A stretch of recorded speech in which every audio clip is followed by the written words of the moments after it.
Suresh Rathi securities की तरफ से आज सोमवार 17 मार्च के दिन आप सभी का स्वागत है। जैसा कि हम एक नए सप्ताह की शुरुआत कर रहे हैं, सकारात्मक विकास यह है कि रूसी राष्ट्रपति व्लादिमीर पुतिन ने यूक्रेन और रूस के बीच लड़ाई को समाप्त करने के लिए उनके महान मिशन के लिए अमेरिकी राष्ट्रपति डोनाल्ड ट्रंप और प्रधानमंत्री नरेंद्र मोदी सहित विश्व नेताओं को धन्यवाद दिया है।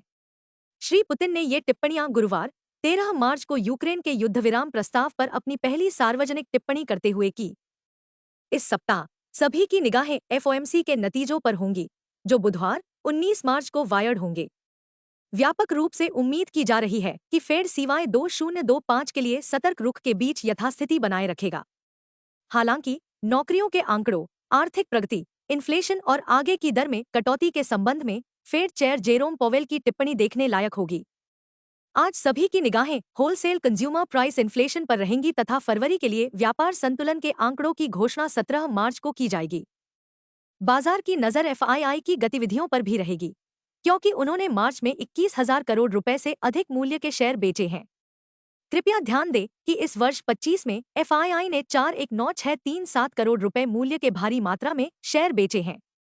इस बीच पिछले सप्ताह के कारोबार में शेयर विशेष गतिविधियों में इंडसइंड बैंक गुरुवार के कारोबार में 1.89% की गिरावट के साथ सुस्त रहा।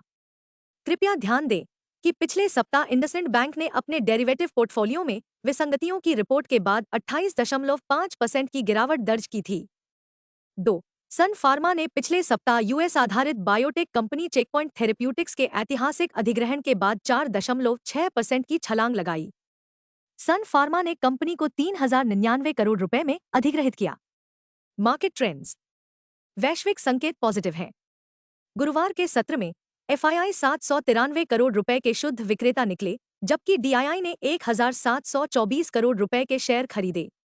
सेंटिमेंट न्यूट्रल रहने की संभावना है। दिन के लिए मार्केट ब्रेथ न्यूट्रल रहने की संभावना है। निफ्टी के टेक्निकल आंकड़े दैनिक चार्ट पर ओवरसोल्ड स्थितियों का सुझाव दे रहे हैं। एफएंडो मार्च महीने के आंकड़ों से पता चलता है कि निफ्टी के लिए ट्रेडिंग रेंज 21,400 से 23,000 जोन के बीच रहने की संभावना है। इंडिया वीआईएक्स दर सूचकांक 13.28 के स्तर के करीब फिसल गया है। अंतिम जांच में यूएसडी आईएनआर 26 मार्च की समाप्ति 87.09 पर स्थिर कारोबार कर रहा था। निफ्टी पीसीआर 27 मार्च 0.96 के स्तर पर है। बैंक निफ्टी पीसीआर 27 मार्च 0.94 पर है। Nifty outlook. सकारात्मक शुरुआत की संभावना है। बुल्स दिन के लिए किसी भी निराशावाद को दूर करने का लक्ष्य रख सकते हैं। निफ्टी और बैंक निफ्टी के बारे में तकनीकी जानकार क्या कहते हैं। Nifty CMP 22,397। निफ्टी पर सबसे बड़ा सपोर्ट केवल 22,227 मार्क पर है। तत्काल इंट्राडे हर्डल केवल 22,689 मार्क पर है। दिन के लिए रेंज 22,300 और 22,650 के बीच रहने की संभावना है। दिन के लिए आउटलुक न्यूट्रल है। Bank Nifty CMP 48,060। Bank Nifty का डाउनसाइड जोखिम अब 47,700 मार्क पर देखा गया है। बैंक निफ्टी का सबसे बड़ा इंट्राडे रेजिस्टेंस अब 48,500 मार्क पर है। बैंक निफ्टी की दिन की रेंज 47,700 और 49,000 के बीच रहने की संभावना है। दिन के लिए आउटलुक न्यूट्रल है। शुरू करने से पहले दिन का मुख्य विषय। गिफ्ट निफ्टी सकारात्मक शुरुआत की ओर इशारा कर रहा है। यह हमारे दिन के आह्वान के अनुरूप है, जो बताता है कि उच्च ओपन के बाद बेंचमार्क निफ्टी के बंद होने तक तेजी के रुझान में बने रहने की संभावना है। सकारात्मक उत्प्रेरक। 1.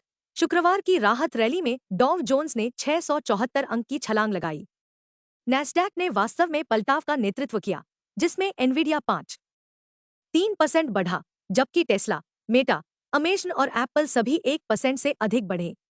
2. अमेरिकी सरकार के बंद होने की आशंका कम हुई। 3. हाल ही में यूएस पीपीआई और सीपीआई डेटा ने फरवरी में मूल्य दबाव को कम करने का संकेत दिया है, जिससे फेडरल रिजर्व को दरों में कटौती करने के लिए और अधिक जगह मिल गई है। 4. सोना साइकोलॉजिकल $3,000 प्रति ऑन्स के मील के पत्थर पर पहुंच गया है, जो फेडरल रिजर्व की दरों में कटौती की उम्मीदों को बढ़ाते हुए एक नया रिकॉर्ड है। 5. भारत की retail inflation consumer price index CPI भी फरवरी के महीने में 3.61% पर आ गई है, जबकि एक साल पहले इसी अवधि में यह 5.09% थी।